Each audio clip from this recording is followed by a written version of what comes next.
Howdy YouTubers, Jason here, contributing to the collective knowledge of YouTube and Dodge 4x4 repair.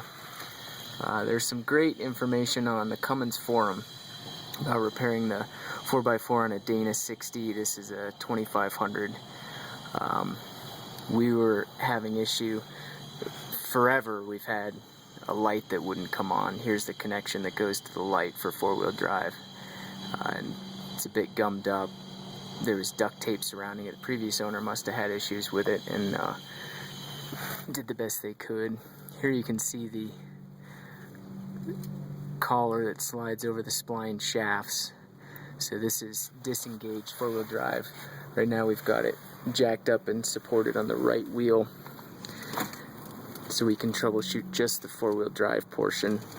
So right wheel spins freely, and you can see that it spins inside of there without engaging the differential. Then with vacuum pressure on these lines here, vacuum to this side will actuate this diaphragm, the axle vacuum shift motor, and slide this fork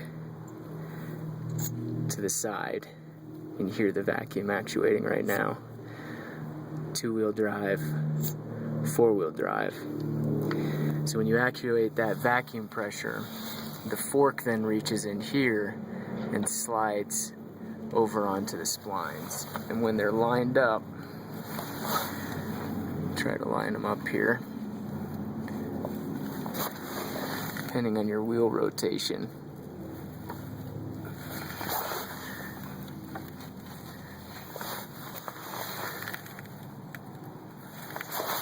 You get engagement here. This is kind of tough to do. You get the point though. That'll slide over and then finish your connection through the transfer shaft. So if you've isolated your problem like we have from the vacuum lines coming out of the transfer case, and the manual linkage, which is up here, goes through the floorboard. The manual linkage is good, and you're getting power through your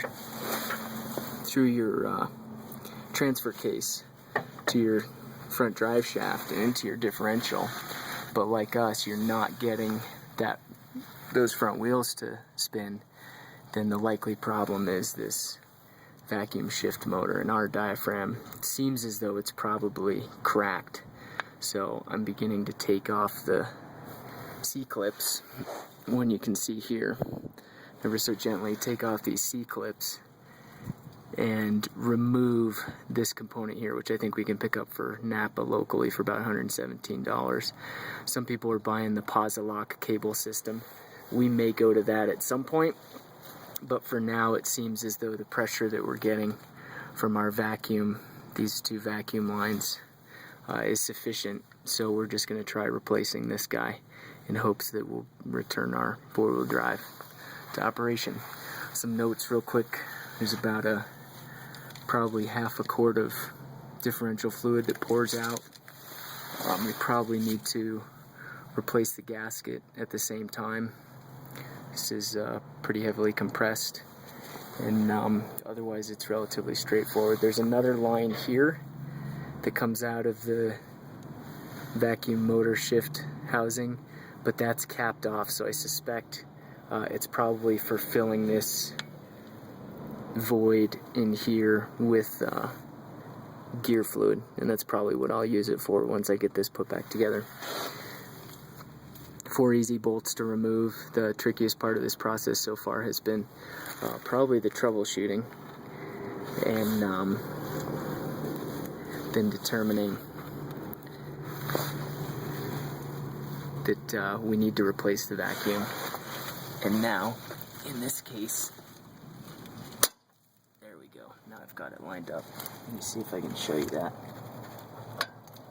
Okay, so that lines up on those splines really nicely. So you can see two-wheel drive, and then that fork slides over four-wheel drive right in between there and links those two up. So what we weren't getting was that slide. probably because of insufficient vacuum pressure, and if it's insufficient it may slide a little ways, and then those teeth may just continue to buck that collar off, and it won't engage. We were recently in the snow, back wheels spinning because these have a real torquey rear end, and had to put on 2 sets of tire chains in areas that with 4-wheel drive should not have been an issue. So then I started poking a little bit further, and there seems to be something up with shifting this fork over, and I suspect it's related to that diaphragm that's probably cracked. So hope that's of value, hope it's of use, and as always, any better recommendations, please feel free to share in the notes.